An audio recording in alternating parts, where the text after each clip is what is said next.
Lors d'un sommet de haut niveau destiné à unir l'Afrique, le président Tinubu a tenté d'humilier Ibrahim Traoré devant le monde entier. Mais ce que Traoré a fait ensuite a tout changé.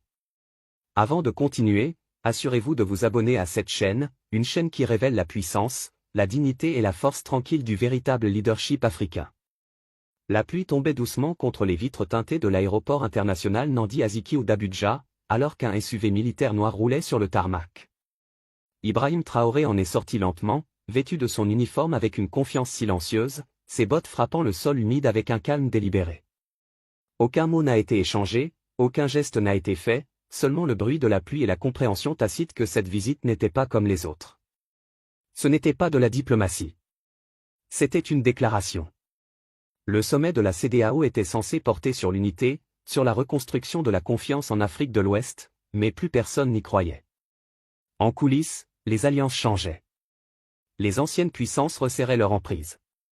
Des murmures emplissaient les salles de conférence de l'Hilton, le Nigeria, dirigé par le président Tinubu, poussait pour de nouvelles sanctions contre le Burkina Faso, le Mali et le Niger.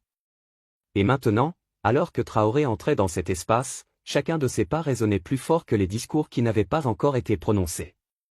Son ministre des Affaires étrangères s'est penché vers lui et a chuchoté « Ils disent que Tinubu vous a traité de garçon avec un pistolet et sans table où s'asseoir. » Traoré n'a pas scié. « Alors, nous construirons notre propre table » a-t-il répondu calmement, continuant son chemin à travers le couloir de marbre. Flanqué du ministre de la Défense Kassoum Koulibaly et du conseiller économique Ibrahim Balem, il est entré dans la salle du sommet avec une résolution tranquille. Les délégués de la Guinée et du Mali ont hoché la tête avec respect, mais les représentants du Nigeria détournaient le regard, les yeux fixés sur n'importe quoi sauf sur l'homme qu'ils avaient déjà décidé d'isoler. Le président Tinubu se tenait près du centre de la pièce, entouré de costumes impeccables et de rires forcés. Il n'a pas salué Traoré, pas même un regard. Au lieu de cela, il a ri un peu plus fort, comme pour rappeler à la salle qui tenait encore le micro. Mais de l'autre côté de l'allée, Ibrahim se tenait immobile, grand, fier, composé. Il s'est légèrement penché vers son aide et a murmuré « Ce sommet ne sera pas mémorisé pour ce qui est dit, mais pour ce qui est révélé. » Et à cet instant, la véritable réunion a commencé. La salle du sommet était ornée de drapeaux et de bordures dorées, remplie du bourdonnement discret des casques de traduction et du froissement des documents soignés. Les dirigeants ont pris place autour de la longue table en acajou, leurs plaques nominatives brillant sous la lumière douce. Chaque mouvement était calculé, chaque regard portait un message. Et pourtant, personne n'était prêt pour ce qui allait se passer. Le président Tinubu a ajusté ses lunettes, s'est penché vers le micro et a souri, mais ce n'était pas un sourire qui invitait à la paix. Il était tranchant, teinté d'arrogance. Le leadership, a-t-il commencé, la voix chaude mais les yeux froids, n'est pas pour les garçons en uniforme jouant à la révolution. Il appartient à ceux qui l'ont mérité par l'âge, l'expérience et les résultats. Un rire forcé a émergé du coin nigérian de la salle. Un aide a étouffé un sourire. Un autre a murmuré doucement « Waouh !» Ibrahim Traoré n'a pas bougé. Ses mains sont restées jointes sur la table, son visage impassible, mais ses yeux perçants, stables, inébranlables, fixés directement sur Tinubu. Pas un ciment, pas un sourire, juste une présence. Et à cet instant précis, quelque chose a changé. Tinubu s'est interrompu au milieu de sa phrase, a attrapé un verre d'eau dont il n'avait pas besoin.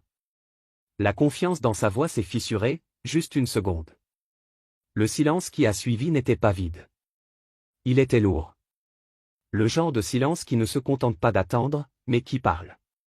De l'autre côté de la table, le représentant du Mali, Assimi Goïta, s'est adossé, peu impressionné. Le représentant de la Guinée, Mamadi Doumbouya, a plissé les yeux face à l'insulte. Ce n'était pas seulement une pique contre Traoré, c'était une attaque contre chaque soldat qui osait défendre sa nation sans attendre la permission. Alors que la session avançait, les voix revenaient à la formalité. Des rapports étaient lus, des statistiques présentées. Mais la tension persistait, comme une fumée. À l'extérieur de la salle, les journalistes attendaient des bribes de discours. À l'intérieur, quelque chose de plus puissant venait de se produire. Pas un discours, pas un vote, mais un regard. Un regard qui a ébranlé l'homme le plus puissant de la salle sans un seul mot. Plus tard, alors que les ministres se rassemblaient dans le couloir, le ministre de la Défense du Burkina Faso a murmuré « Il veut une réaction ». Traoré a répondu sans lever les yeux, qu'il continue de parler. Ce soir-là, alors que de nombreux délégués dînaient sous des lustres de cristal et trinquaient avec du vin importé, Ibrahim Traoré marchait seul dans les couloirs sombres de l'Hilton. Ses pas étaient délibérés, son esprit aiguisé. Il n'avait pas répondu à l'insulte, pas avec des mots, mais il savait que la réponse avait déjà commencé. Pas sur scène, pas par des communiqués de presse, mais dans le silence, là où le vrai pouvoir prend forme. Le ministre de la Défense Kassoum Koulibaly l'a rattrapé près de l'aile exécutive. « Laissez-moi m'en occuper demain », a-t-il insisté. « Faites une déclaration forte. Montrez-leur que nous ne plierons pas », mais Traoré a secoué la tête doucement. « Nous ne parlons pas », a-t-il dit. « Nous construisons. » Et sur ces mots, il a dépassé les ascenseurs, non pas vers sa chambre, mais vers les étages inférieurs, là où aucun journaliste ne pouvait le suivre. Derrière des portes fermées, loin des micros et des projecteurs, les salles réservées aux délégations de la Guinée et du Mali scintillaient d'une lumière tamisée. Dans la suite 409, Assimi Goïta s'est levé et a salué Traoré d'une poignée de main ferme. « Nous avons entendu ce qui s'est passé », a-t-il dit. La bouche de Tinubu va plus vite que ses politiques. Traoré a hoché la tête une fois, calmement. Alors, nous irons plus vite que les deux. Plus tard, dans une réunion plus restreinte avec Mamadi Doumbouya de la Guinée, ils se sont assis avec rien d'autre qu'un carnet entre eux. Les idées fusaient, des routes minières partagées, un alignement défensif, des réseaux de communication indépendants, tous en dehors de la CEDEAO. Pas de caméra, pas de gros titres, juste des esprits africains traçant un avenir qui n'attendait pas la permission.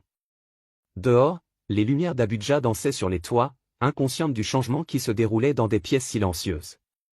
Ce qui avait commencé comme une insulte personnelle devenait quelque chose de bien plus grand, une opportunité, une alliance non bâtie sur l'indignation, mais sur une vision commune. Pas déclenchée par une revanche, mais par une résolution. À 2 heures du matin, Traoré est retourné dans sa suite. Ses ministres se sont levés, attendant anxieusement. Pas de représailles, a-t-il dit doucement. Ni demain, ni jamais. Nous ne sommes pas ici pour réagir au manque de respect. Nous sommes ici pour le dépasser. Le lendemain matin, l'air dans la salle de la CEDEAO était plus lourd que la veille.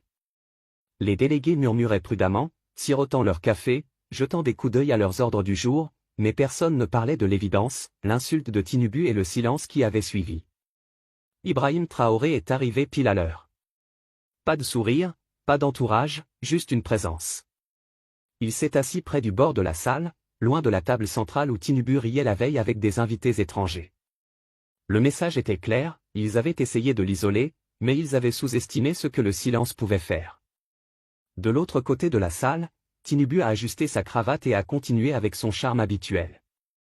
Il a levé un verre, plaisanté avec un ambassadeur français et fait un geste à un journaliste à proximité. Mais quelque chose avait changé, pas en lui, dans la salle. Les mêmes ministres qui s'accrochaient autrefois à chacun de ces mots regardaient maintenant ailleurs. Et alors que Traoré tournait son attention vers une conversation discrète avec le ministre de l'Énergie du Soudan du Sud et l'envoyé des Finances de la Guinée-Bissau, quelque chose de nouveau se formait. Une coalition en gestation, loin des caméras. Lors de la deuxième session du sommet, Traoré a obtenu la parole. Il s'est levé lentement, calmement, et a parlé avec une résolution mesurée. La souveraineté n'est pas un sujet de débat, a-t-il dit. C'est une fondation. Le Burkina Faso, le Mali et le Niger ne se séparent pas de l'Afrique. Nous nous séparons du contrôle. Les mots étaient doux, mais tranchants.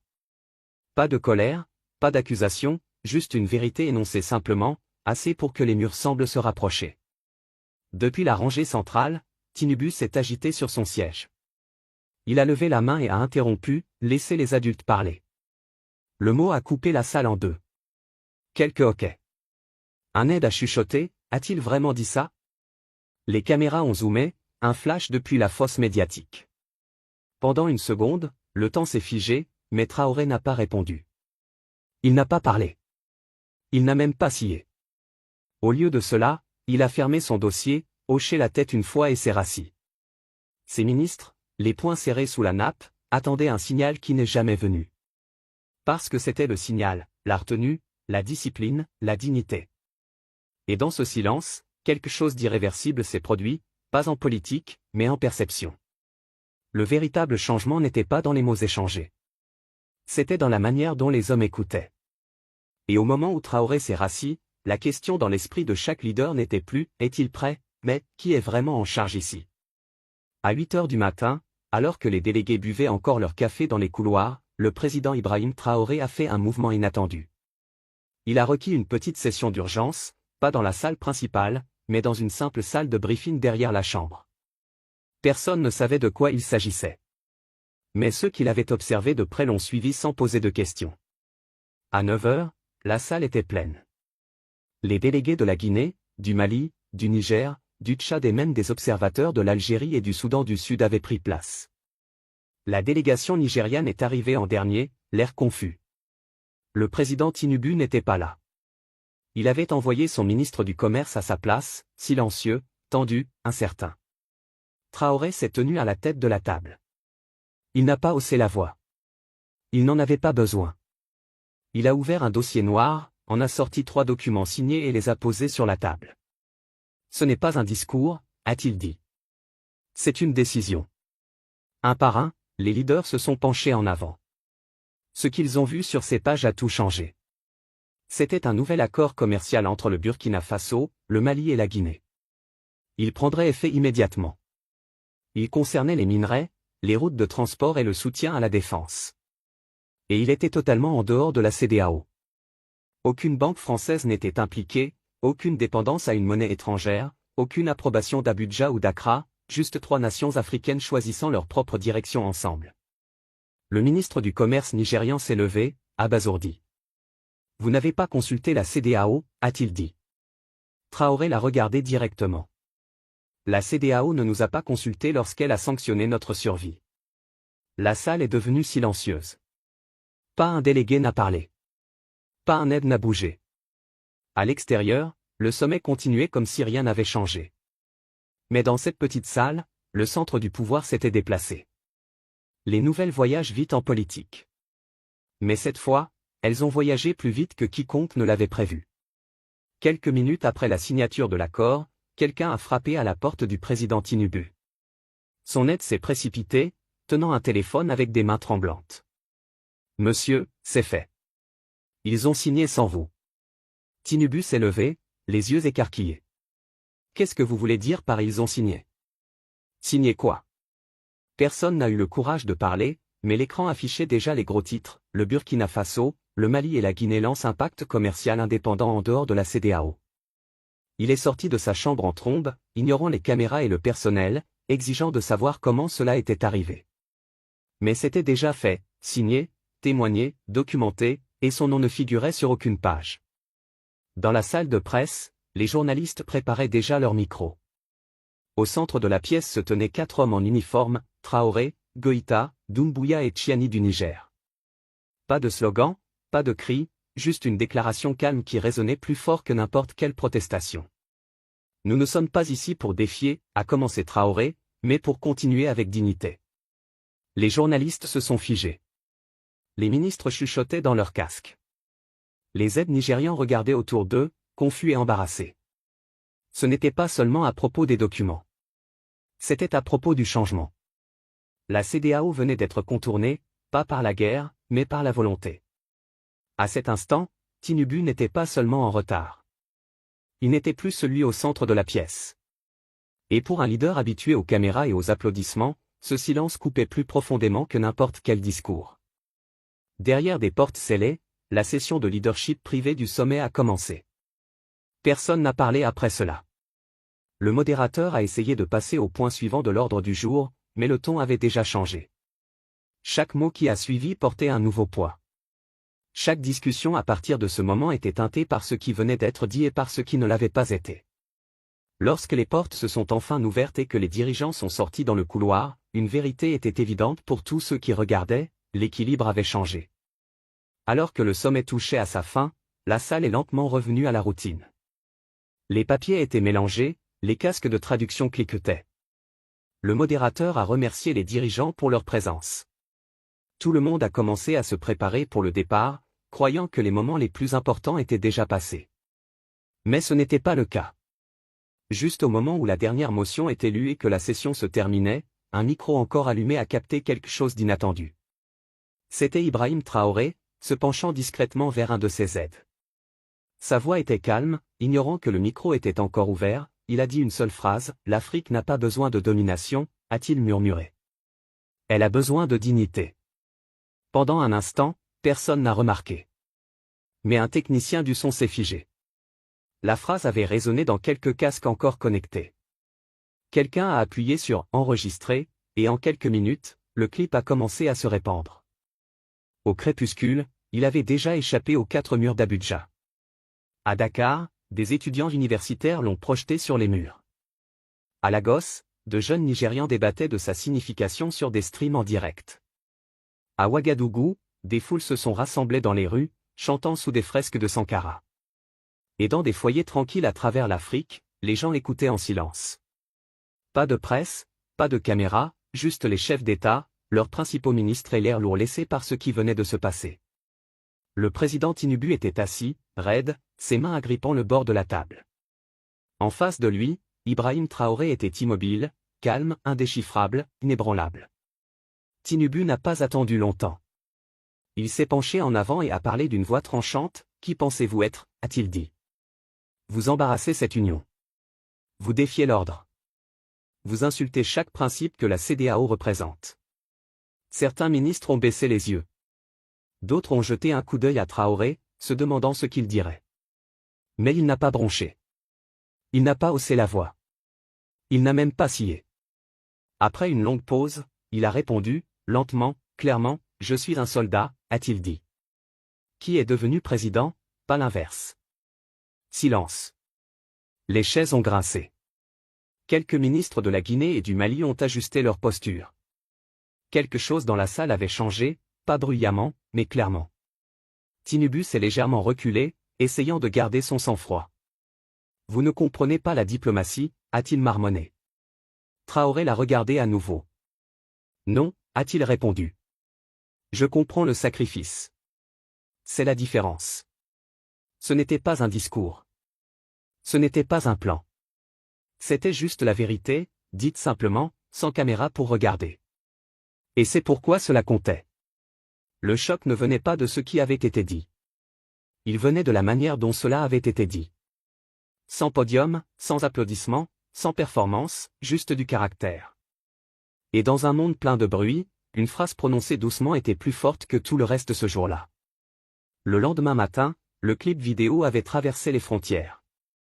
Mais la véritable surprise n'était pas jusqu'où il s'était répandu. C'était où il s'était répandu. Au Nigeria même, le pays du président Tinubu, quelque chose d'inattendu a commencé à s'agiter. Dans la ville d'Ibadan, un groupe de jeunes leaders a publié une lettre ouverte. Est-ce le genre de leadership que nous moquons, ou celui dont nous avons besoin? À Kano, des auditeurs de radio débattaient de la phrase encore et encore, pas avec colère, mais avec curiosité. À Lagos, de jeunes professionnels partageaient des clips des moments silencieux de Traoré, les comparant aux réactions bruyantes de Tinubu, et lentement, quelque chose a changé. Ce n'était pas seulement une insulte qui s'était retournée contre son auteur. C'était un miroir. Les gens ont commencé à se demander, qui a vraiment dominé cette salle? Pas avec des discours, pas avec de l'orgueil, mais avec une présence, avec du contrôle, avec une vision. Ibrahim Traoré n'a répondu à rien de tout cela. Il n'a pas publié de déclaration. Il n'a pas convoqué de conférence de presse. Il n'a pas expliqué ce qu'il voulait dire. Il n'en avait pas besoin, car le micro, celui qui était resté ouvert, avait fait ce que les micros font rarement, il avait révélé quelque chose de réel. À Ouagadougou, les rues se sont à nouveau remplies. Les gens agitaient des drapeaux. Ils chantaient son nom aux côtés de celui de Sankara. Mais le vrai pouvoir venait du silence, de ce que les gens ressentaient maintenant sans qu'on ait besoin de le leur dire. Pour la première fois depuis des années, à travers les frontières, à travers les générations, la question n'était plus « qui parle plus fort ?» La question était « qui dirige mieux ?» Et à cet instant, beaucoup ont réalisé que l'Afrique commençait à choisir. Alors que les dernières réunions se terminaient, la ville d'Abuja a commencé à s'apaiser. Les délégations rangeaient leurs documents. Les journalistes se précipitaient pour publier des gros titres. Les dirigeants posaient pour des photos de dernière minute. Mais une silhouette s'est éclipsée sans flash, sans cérémonie, sans déclaration. Ibrahim Traoré a quitté le sommet avant le lever du soleil. Pas de sirène, pas de salut, pas d'interview, juste un seul SUV noir quittant par la sortie souterraine de l'Hilton. La voiture avançait lentement dans le brouillard matinal vers la base aérienne militaire. À l'intérieur, ces ministres étaient assis en silence, chacun d'eux encore en train de digérer tout ce qui s'était passé. Personne n'osait parler, non pas parce qu'il le craignait, mais parce qu'il respectait ce qu'il avait fait. Le clip viral résonnait encore à travers le continent. L'accord était signé. L'équilibre avait changé. Mais Traoré ne montrait pas de triomphe. Ses yeux n'étaient pas remplis de victoire, seulement de clarté. Alors qu'ils atteignaient la piste, il s'est tourné vers son équipe et a parlé doucement. « L'histoire ne se fait pas au podium », a-t-il dit. Elle se fait quand personne n'applaudit. La porte de l'avion s'est refermée derrière lui. Aucune caméra n'a capturé l'instant. Aucun gros titre n'a annoncé son départ. Mais à travers l'Afrique, les gens continuaient de parler, de partager, de penser. Parce que le vrai pouvoir ne demande pas l'attention. Il change la pièce, puis s'en va. Si cette histoire vous a touché, appuyez sur le bouton « J'aime » pour que plus de gens puissent l'entendre. Abonnez-vous pour plus d'histoires qui révèlent ce que les gros titres cachent, et dites-nous dans les commentaires, pensez-vous que le leadership est une question de bruit ou de force tranquille? Nous lisons chaque mot et nous n'oublions jamais.